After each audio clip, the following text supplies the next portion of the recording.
Shame on you. Shame on you for leading to this level of corruption.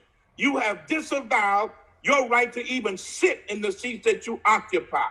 You are a disgrace as relates to the ability to have a free and impartial election in this nation. You have dishonored the legacy of veterans, the legacy of seniors, the legacy of all of those who've been left out and miscounted for generations. You may have stalled it, but you cannot stop it. Thank you.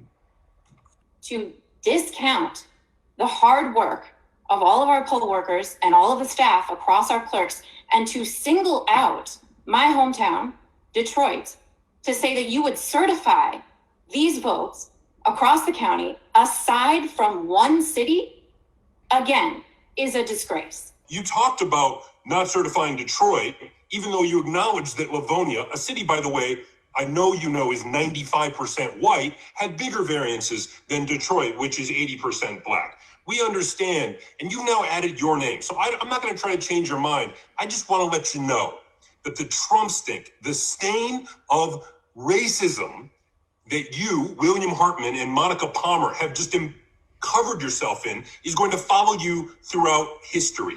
We did our job protecting voters, poll workers, and ballot counters.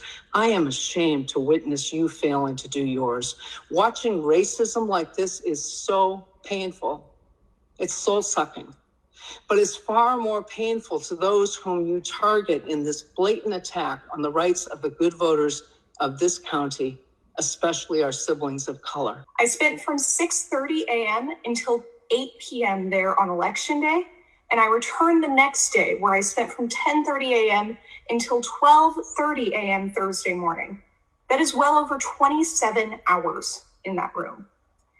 In those 27 hours, I saw nothing that makes me doubt the legitimacy of the count coming out of Detroit.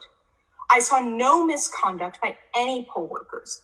The only misconduct that I saw was from other challengers.